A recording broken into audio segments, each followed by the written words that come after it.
Hey there, honey bunnies. Welcome to episode 55. Are you walking your talk even when it sucks?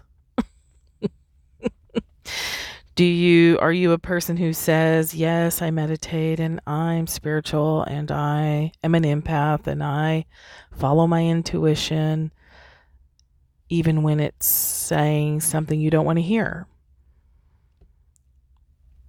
I know it's true. It has been true for me in the past and is true for lots of people I've worked with that we like the idea of following our intuition um, until it's telling us that we have to feel something that we don't want to feel, or it's telling us not to do something that we really want to do. When we're not practiced at evaluating the results we get when we follow our intuition, we don't want to follow it because we don't want to feel regret. We don't want to make a mistake. We don't want to deal with other people's judgments. So we can override our body's wisdom so fast that it's only in looking back that we're like, oh, I knew I shouldn't have done that. Or, oh, I saw that red flag and ignored it, right? Intuition is that still small voice, that little impulse, that bit of flash of information that then we want to argue about or just completely ignore.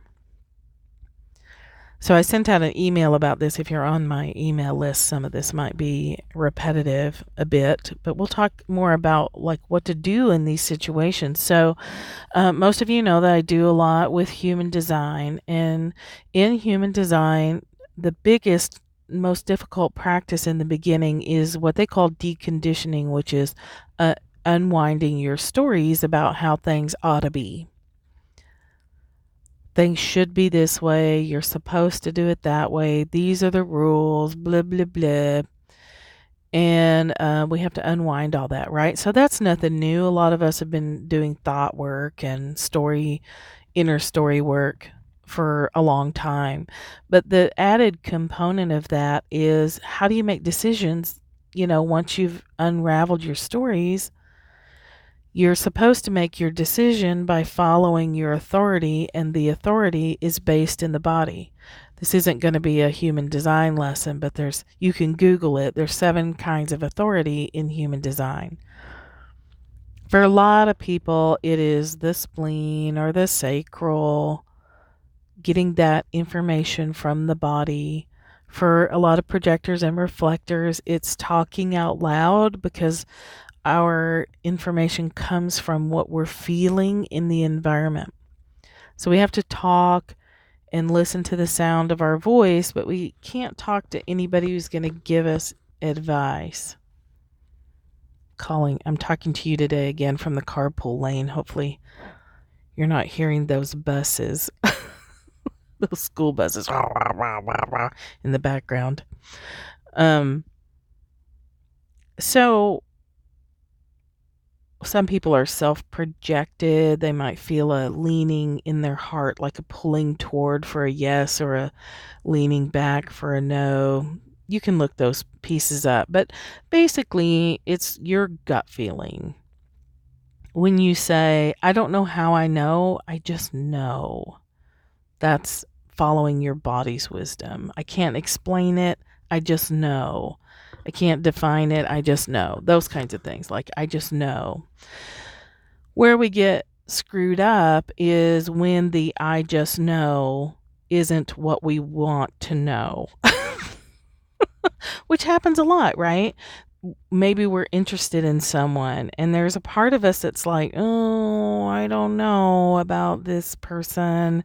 And we're like, oh, give him a chance. Or sometimes people outside of us are like, oh, you're just being too picky, or, oh, this or that or the other. And we keep moving forward when our body is saying, I've got some information here if you'll listen.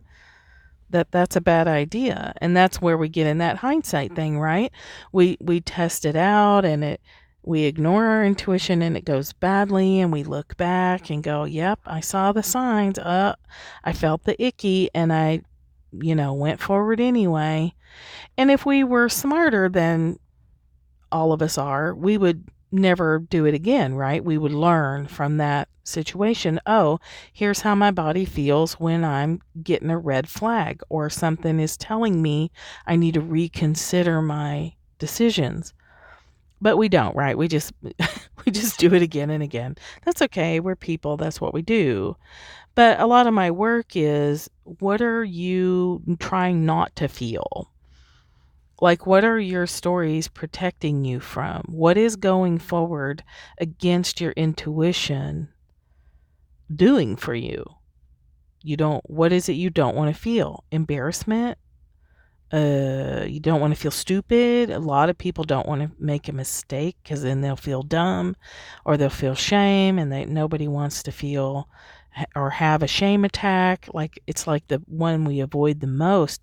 We would rather go against our intuition and actually end up with a bigger blow up down the road than say, hey, something's not right here, and so I'm going to make a decision that feels right to me, and I don't give a flying fuck what everybody thinks about it. Right? We don't do that. We'd rather feel much more embarrassed later, because that makes sense. Okay, that's just how nutty we are. So I'll give you an example. I had a lot of you know, because I'm an oversharer. I share every damn thing. That's not true. I don't share everything, but I do share a lot. So sorry, not sorry. I manifested a trip, and that's becoming a tricky word these days too. I manifested whatever. Anyway, I got a great deal on a trip to Paris for my birthday. My birthday's Saturday. My birthday's Saturday. I don't know when my own birthday is. It's Saturday. But I got a screaming deal on a ticket. And I've done this twice before. I get the ticket, and then I work toward getting the housing, and then I work toward getting the actual, cash that you need to get around and do things in anywhere you go, but, in Paris. And I went last time super cheaply because I didn't have the money to do anything extra. In fact, I have a friend in Sweden, but I couldn't even afford to take the train over there to go see her, or to go see the person I know in London, which was fine. Bread and butter is not a punishment. A bread only diet. I didn't eat just bread, but that's what I said to myself. If all you can afford is bread and butter in Europe, that's not a punishment. That's actually permission to eat bread for days. Who wouldn't want that? But that's not how it went. But it was super tight. And it was hard. I had to hustle hard at the last minute to get all the money together.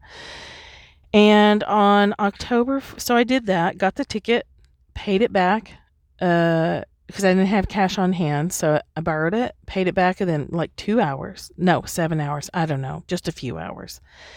Then I got, on Airbnb, you can pay half of the lodging, and then you pay the other half a few weeks before you go. So I got that taken care of. Got the other half taken care of. And then I'm supposed to leave on Wednesday night, tomorrow night. And on Sunday, I had to face the fact that for days I had been in conflict about going, and I didn't want to hear it, right? I didn't want to hear that shit. Shut up, body. I don't want to hear any bullshit hesitation about getting on a nonstop, beautiful Air France flight to Paris. Come on now. But starting, I guess, Thursday, I kept flip-flopping back and forth. I don't know if I should go. And I was like, well, everything's politically crazy pants right now. Is that it? Is there something going to happen? I mean, I've been in Paris in riots before and didn't even know they were going on. So I don't generally pay attention to stuff like that, because I'm pretty confident that I'll be where I need to be. I trust that a lot. So I'm flip-flopping, talk to my daughter, talk to my mom, talk to my cat Tonka. He's a great listener and he doesn't give me any input. He's good for that. And he's getting sick. So I was like, well, am I just worried about that? But I have like the best pet sitter in the planet at the house right now. Because, she was already almost here in Georgia from Colorado when I finally decided I'm not going. Getting to that process would have been a lot faster if I was willing to trust my body saying there's something off here and I don't know what it is. But I have trusted that I don't know how I know I shouldn't do something before, and I found out later why I shouldn't have gone. I have also ignored that and found out later why I really should have listened. So flip-flopping, and then I decide. So before I decided not to go, I had decided to give myself permission to not go. Like, I'm a grown-up. I don't have to make an excuse. I don't have to develop an illness or find some reason not to go. If I don't want to go, then I just don't go. And I also gave myself permission to fully go. So it's a great way to make decisions when you're trying to figure out what the conflict is. You live for 24 hours or so with it one way, and then you take the next 24 hours and live it the other way. So I was living it, I thought, in the, this is just pre-trip jitters, and I don't really like the process of getting overseas, but I really love it once I get there. So I was like, this is just pre-trip jitters. I'm going. I'm packing. All my stuff's on the dining room table. It's actually still on the dining room table, because that's how I pack, like throw everything in a central location and then sort it as I'm packing. It's a good thing I live alone, probably. But then I woke up in the middle of the night again in that don't go kind of feeling. I did not want to hear that. Just like if we're pursuing a relationship and we know it's not the right one for us, we just don't want to hear it. Or if we're eating foods that really are causing a lot of inflammation and pain in our body, or making us carry too much weight than is comfortable for our skeleton, we don't want to hear it, right? We don't want to hear that we've gotten sensitive to gluten. We don't want to hear that all of a sudden walnuts are no longer an option. That's me. All of a sudden my body is like, no walnuts. No meat. And I was like, damn it. What the hell is going on here? But we have to pay attention. So if we're trying to follow our human design and experience life letting the body have the say, the body is the authority of what we do and don't do, then we have to pay attention whether we want to hear it or not. So the interesting thing that can happen to you, this is really why I want to do this podcast, is for people who are really exploring this, whether you're doing human design or not, whether you're just doing a lot of embodiment practices, you're trying to get back in your body and not live up in your mind all the time. What will happen is you'll come to this place of duality, non-duality. So in the beginning, we're like, I'm this way or I'm that way. I can hear my mind or I can be in my body in the silence. And then that changes to I can hear my mind and be in my body and in my feelings at the same time, which is pretty disorienting. So on Sunday, I was like, I have to pull the plug on this. I have like another 48 hours where I can cancel and maybe get a teeny weeny refund on the lodging. And I assumed that I was getting nothing back on the plane ticket. But I was like, and plus I'm sick of flip-flopping. So it's like, you know what? I'm not going. Canceled the Airbnb, canceled my flight. Ended up with close to $700 refund, which is just a miracle. And the minute I actually took the action to cancel the lodging and then cancel the flight, my body just unwound. It was like this instant relief at a gut level, at a heart level. At the same time, my mind was throwing a huge tantrum. I mean, fourth gear, face down on the floor, kicking and screaming, pissed off tantrum.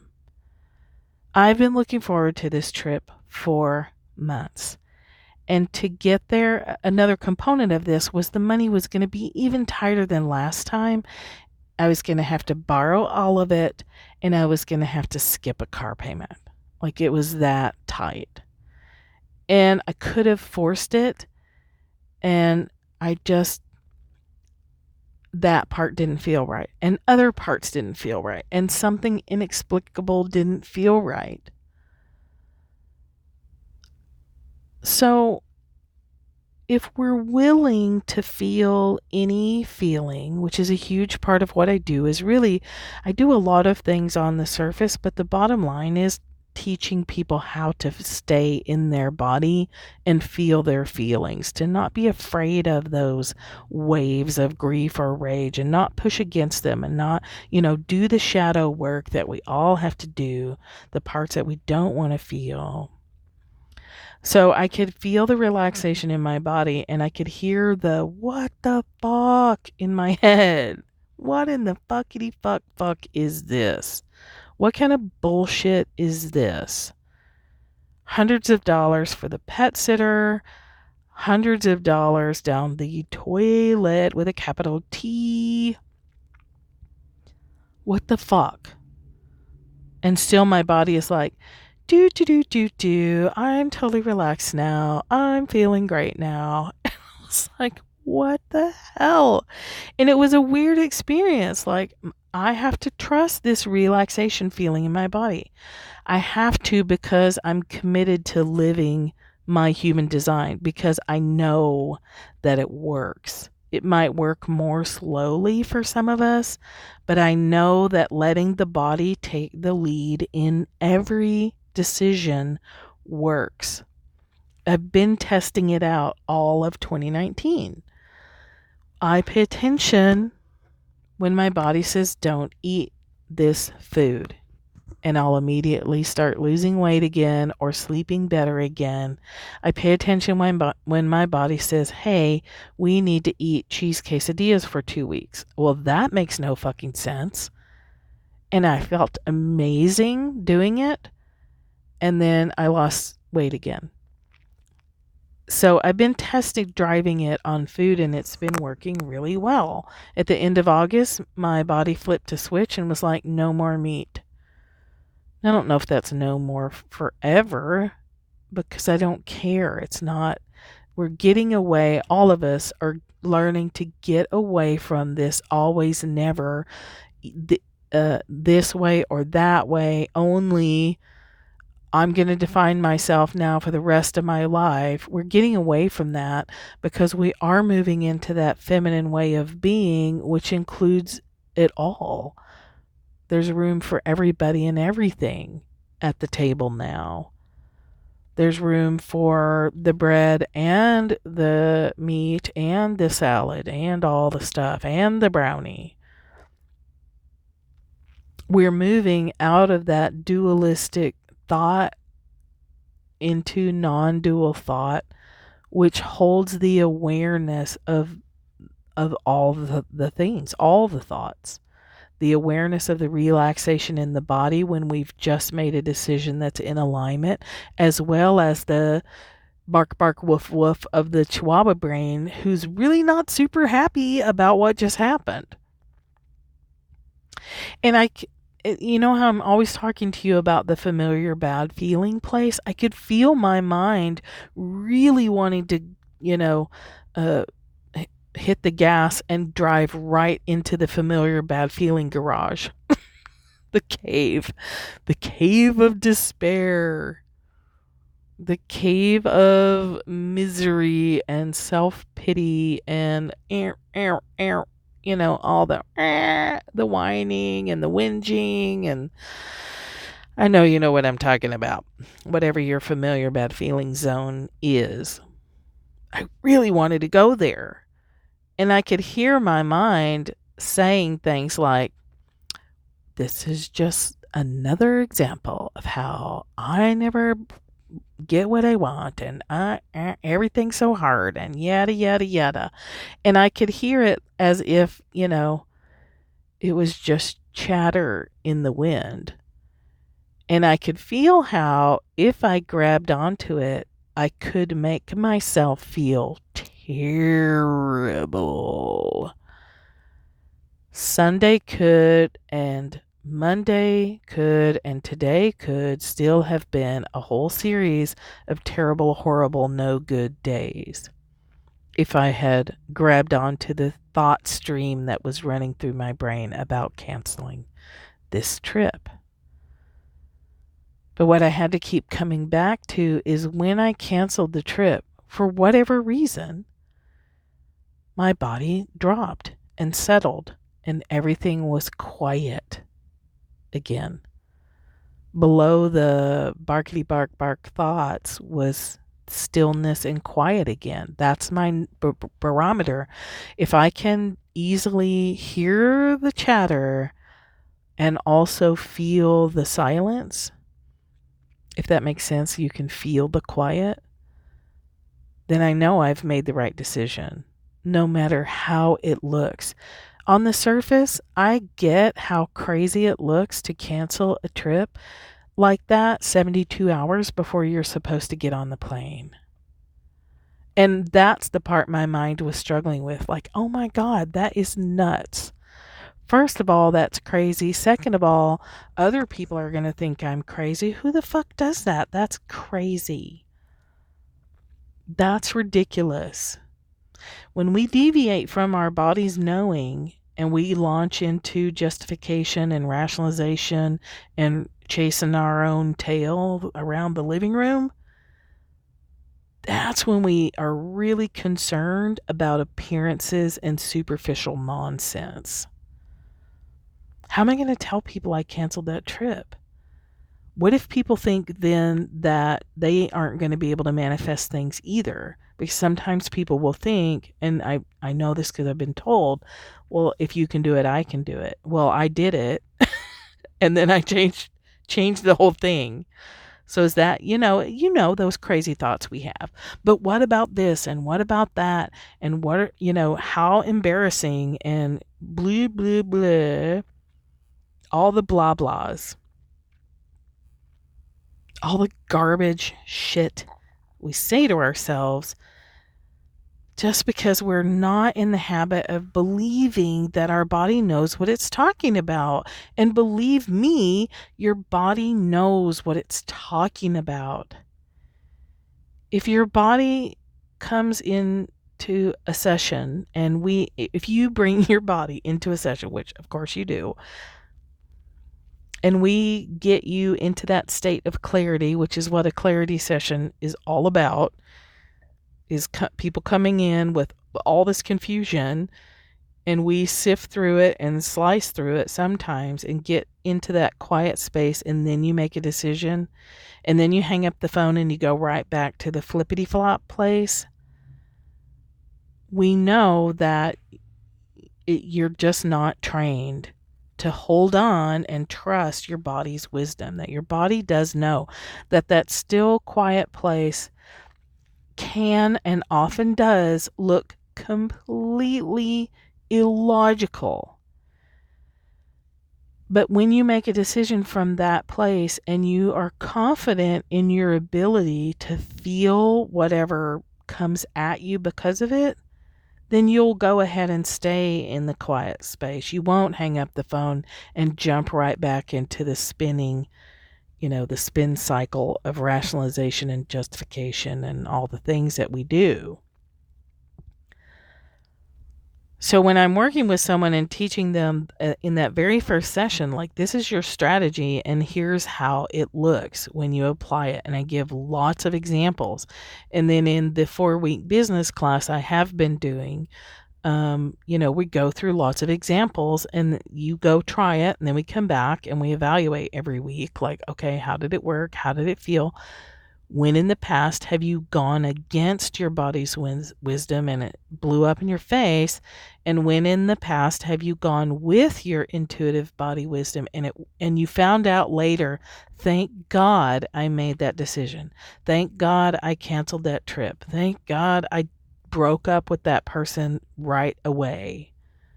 Thank God I took that job offer that I was mentally afraid to take. Thank God I took the risk that I was really scared of failing about, So if you go back and review, how did you know? What was your red flag? How do you know that you did the right thing or didn't do the right thing? Air quote right, because there's no right or wrong, right? If we go in against our intuition and it blows up, as long as it doesn't kill us, we get to try again, you know? We get to have another chance to review and evaluate. How did I know? What happened when I went against it? There's been so many times in my life where I made seemingly crazy decisions that some people, judged me harshly for. Fortunately, I, in the long run, don't really care what people think. In the moment, sometimes I'll worry about it and I'll feel cringy, like I didn't really want to do this podcast yesterday, so I didn't. I waited till today in the carpool lane. Because I wasn't quite there yet. But ultimately, I don't really care. I'm the one that has to be on my deathbed reviewing my life, not anybody else. So I need to be sure that I'm doing what I think is right. Even if it turns out to be wrong later, I have to be able to be in integrity with myself, look at myself in the mirror and go, okay, I'm going to take responsibility for every decision I make, whether it works or doesn't work out. I hope that you have that too, or that if you don't, you're moving toward it, because ultimately we need to be able to follow our body even when our mind says, that is crazy pants. That is ridiculous. What are you doing? I'll let you know a few months from now if I figure out why I'll be going to Hilton Head in South Carolina and having my silent birthday vacation, which I love to have just to myself. But why Hilton Head? I don't know. I actually thought I was looking for a place in Tybee Island. They're each about 6 hours away from me. So I was like, well, I'm going somewhere, so I'm going to just go to the beach, I guess. I'm not really a beach person. Like, that's not normally, oh my God, I can't wait to get to the beach. But I was like, well, Tybee Island's close. I actually looked at Savannah. So this is a feminine way of doing things too, right? I was like, well, where do I want to go? That's not far. Okay, I'll go to Savannah. Well, everything in Savannah was booked in my budget, which is weird, right? Like, what's so popular about Savannah on Halloween weekend? Do they do something special? I don't know. That's why I was going there. I've never been there. But then I was like, okay, well, fuck it. But, because at that point, I was like a little bitter. I was still in the bitter. So then I looked at Tybee on Airbnb, and then I ended up booking a place. And after I booked it, I was like, well, shit, that's not even on Tybee. It's on Hilton Head. How did I miss that? Okay, again, my body's relaxed. My mind is like, what the fuck, dummy? You were booking a place on Tybee. Why are you going to Hilton Head? And I was like, well, I don't know. The conversations. Why did you do that? I don't know why I did it. Why do you think I did it? All the back and forth. Right? The whole inside of our heads is like a horrible sitcom that is often not very funny. So then I check with my body. And my body's like, yeah, Hilton Head. I've never been to any of these places, by the way. So I have nothing to go on other than my body was like, oh yeah, we're going to Hilton Head. Like, okay, crazy body, I guess, whatever. Well, one step at a time. You can apply this to relationships. You can apply this to your business. You can apply it to what you're going to eat for dinner. Your mind is often completely in the crackpot zone. Our mind is not made to make decisions. That was one of the best things I learned when I started studying human design. It was like, yeah, your mind is an idiot. And I was like, oh, I get it. I see. Your mind is like this open receiver dish. And if you are a fan of human design, if your head is an open center, if you're looking at your chart and it's white, that means it's open. You are a massive, big, giant satellite dish that just receives information all day, every day. The trick is knowing when you're supposed to do something with a piece of that information. Generally, just knowing that whatever crosses your mind, even if it feels like a download, it might not be meant for you to do anything with it. It might be just for your own personal energetic experience in the body of having a download of cool information, and you get to enjoy it and chew on it, but you don't do anything with it. And then if you sit with it a few months later, you may see that somebody had the same idea and they did something with it, which used to piss me off. And now I'm like, yeah, but my body said it wasn't mine to do anything with.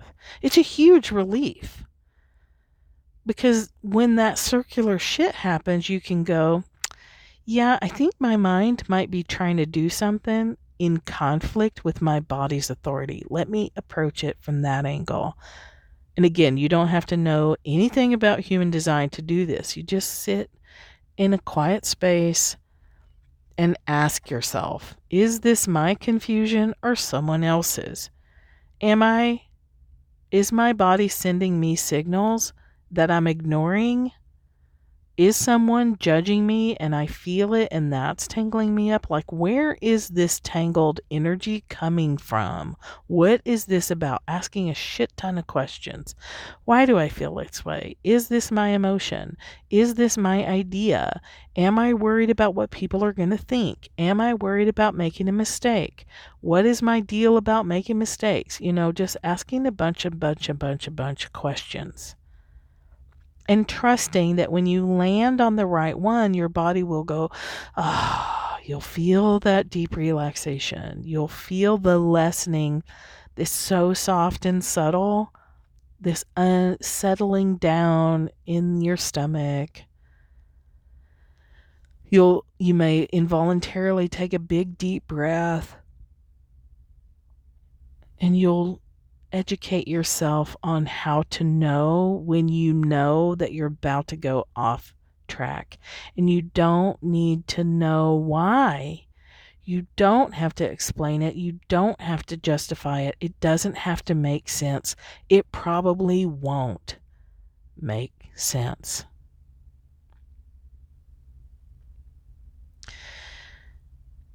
The more you do that, the easier life gets. I can tell you that I am still super not thrilled about not getting on that plane tomorrow night. And also, I would hate to go to Paris and have a miserable trip. I would rather not be there if I'm going to get sick, or it's just a bad time, or it's going to be hellish getting there. Whatever it is, I don't care. I don't have to know. Maybe someday I will know, but I might not ever know. So if you've struggled with money, this is another aspect. When you have to cancel something that's going to cost you money, sometimes we'll push on through because we don't want to, air quote, waste the money.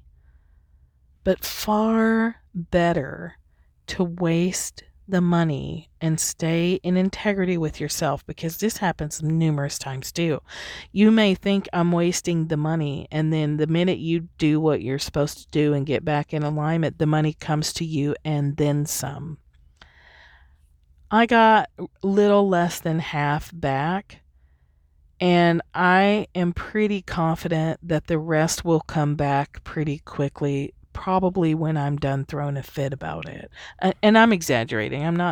I'm accepting of it today. I'm still disappointed, but I'm letting myself have the disappointment and the knowledge that it was the right decision to make, and that it doesn't really matter.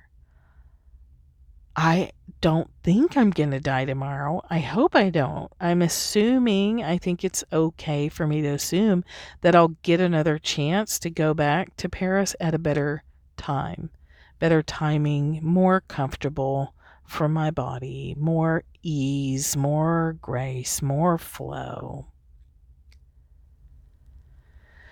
So, in thinking about this, letting go of the money piece, letting go of the illogic of canceling a trip like this, letting go of all the thought and mind related pieces of it, and rolling with what my body wants.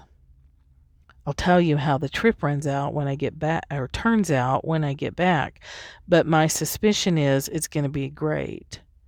I don't know why it will be great. Maybe it just will feel good to my body to not have to travel for that long. I did book that trip for way longer than I'm normally gone.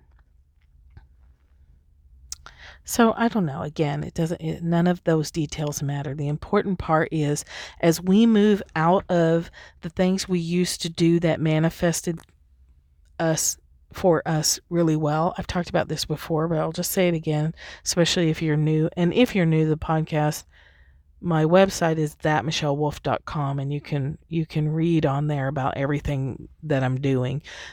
And I will just drop this, pardon me for, let's insert a commercial break here. Hearth and Home is starting November 22nd, and that is 40 days of awesome sauce, day after day, live delivery, something new every single day. We're going to have guest presentations from people who've already signed up. You're just going to be inundated with support and comfort and a safe zone to nurture yourself through the holidays. It's called Hearth and Home, and it's that hearth home feeling of, being snugged in by the fire with your beverage of choice and feeling relaxed and comfortable, because we can get through the holidays like that if we're intentional about how we do it. So anyway, side note, in commercial.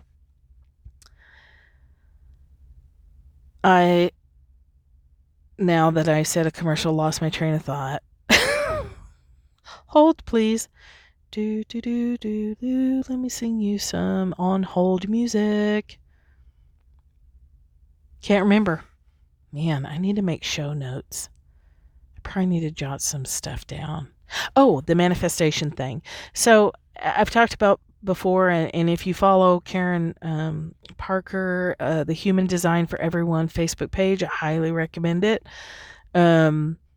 She's talking a lot, and I believe it, that we're moving away from money as our currency, and instead well-being is our currency.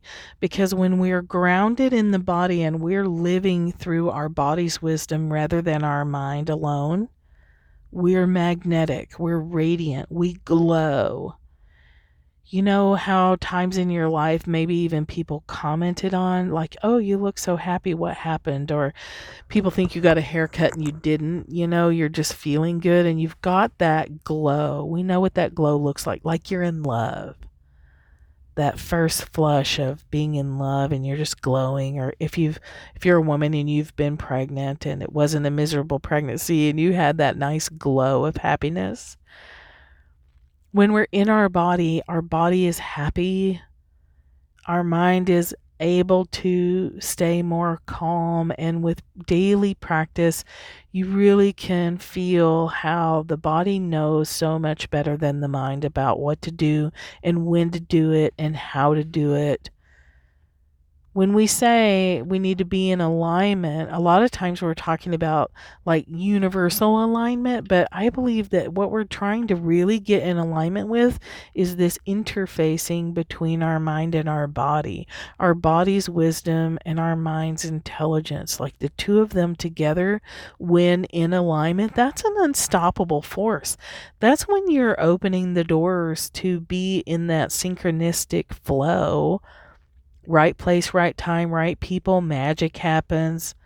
Everything's just like clickety click. Here's some more cool stuff. Oh, here's some more cool stuff. And here's a great opportunity. And, all the stuff is going the way you'd love for it to go. So as we're moving out of the, being willing or being able to function in this, I'll say masculine, but it's nothing negative against men. It's a different way of functioning in the world. We're switching from that linear step by step, do this and then do that and then do that, and then you'll find success. Masculine way of thinking to the more feminine of do this, now circle around and go do that, now backtrack 400 steps and do that, now come forward 600 steps and do that, and then and then it's just delivered to you, whatever it is you're trying to accomplish. We're in transition of those two things, which means that the way we used to do things just isn't working. I've talked to numerous people, the way they used to manifest stuff. Well, when I used to need this, I would just do this and then I would get it. And now it doesn't work. What's wrong with me? Nothing. Honey bunnies, there is nothing wrong with us. We are switching from one way of doing life to a different way of doing life. And our mind has no idea what the fuck is going on. And so we have to be willing to drop that. I feel like I'm saying fuck a lot in this episode. What's that about?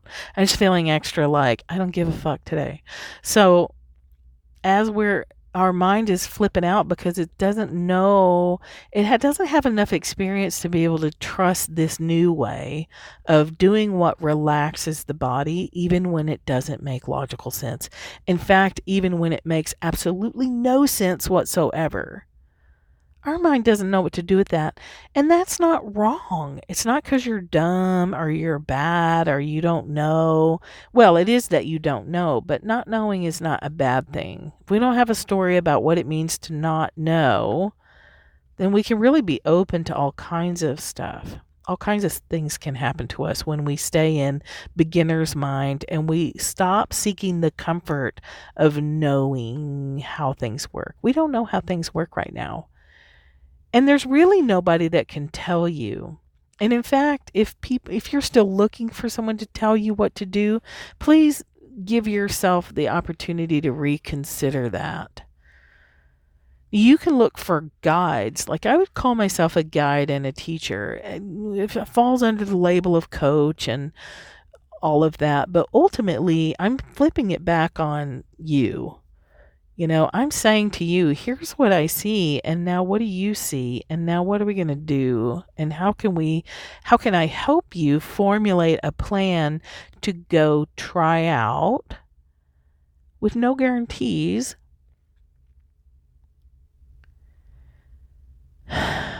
We're having to let go of, there's nothing outside of you that has the answer. Nothing. Your human design is completely unique because it's not, of course, just type, strategy, and authority, although that's the focus and you need to learn that first. It really is, the gates and the channels, and there's all this other complex stuff about it and where the planets are. As the sun moves through a gate, if you have that gate or don't have that gate, you're going to experience that differently, and it can help you explain some things. But it's you. You can get guidance from outside. You can get tools and things to try, and a space holder, someone who can hold space for you to let your mind relax so that your body can speak up so that you can hear it a little better. Your body's speaking all the time, but you can't hear it over the noise of your own brain. And that's where coaches and therapists can be helpful because we can hold space for you. And your mind is like, okay, I'm going to trust this expert and she's going to hold, me while I'm doing this thing, and your mind will settle down enough that you can hear your body more, and then we can work with that. But that's the thing, is we have to let go of thinking that we know how it works, or that we're ever going to know how it works. Since we're in transition, those of us in our 50s, 60s, 70s, we may live in this transit state the rest of our physical lives. Who knows? I don't know. Nobody knows. We have lots of ideas and things we think are going to happen, but we don't know for sure. We have no idea. So my best advice to you is drop into beginner's mind. Pretend that you were born yesterday and you just don't know how to make things happen. And you just do know that you can't figure things out mentally, and you've got to pay attention to your body's opinion. And that you stop taking actions and making decisions about relationships and business and diet and exercise or whatever. You don't make those decisions anymore until you sit with it long enough to feel your body's wisdom. If you have an emotional solar plexus, your emotional authority, you're an emotional projector, an emotional generator, or an emotional manifesting generator, or whatever, you really have to sit for a long time, and you're gonna aim for about 80% certainty. If you get 75 to 80% certainty, you're pretty good if you've got emotional authority. We've got to get better at waiting. We've got to get better at listening and opening and holding space for ourselves, holding space for our bodies to be heard. Oh my God, I've been talking for over 45 minutes. I just checked the time. I think we can wrap up here. So try that. Think about the example I just gave you, and then apply it to examples in your own life. Where did you just know? And you went ahead and did it, and it backfired. You got some negative consequences. Or you paid attention to your body's wisdom, and you were later really glad that you did. And now apply that knowledge to whatever it is you're struggling with today. Tuesday, October 29th in the year of 2019. What are you struggling with today that your body probably holds the answer to if you'll just settle down and listen? Let your doggy brain bark in the background and listen for your belly. Listen for your heart. Listen for your bones. You can try some questions like, what do I know to be true? What action do I need to take that I'm avoiding? Your body will generally give you an image or a feeling, or you'll just know. I need to fire that person and I've been putting it off. I need to hire someone and I've been putting it off. And then from there, you can move into your feelings and your fears about it. Go ahead and experience those. Then make a decision and feel, once you make the decision, what your body's response is, and then you'll know. You won't know how you'll know, but you'll know. All right, I'm going to stop there. I do hope you'll go check out my Patreon page. At the $33 a month level, you get a shit ton of stuff.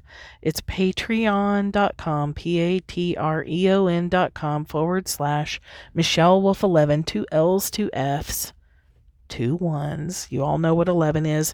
And then I hope you'll consider joining us in Hearth and Home, because that actually starts pretty soon. It's the 3rd year I'm doing it. It's a great experience. I get great feedback on it every year, and I love it. And it's only $111. And if you want a basic get started with the foundation of human design reading, look on my website under human design. It's pretty simple.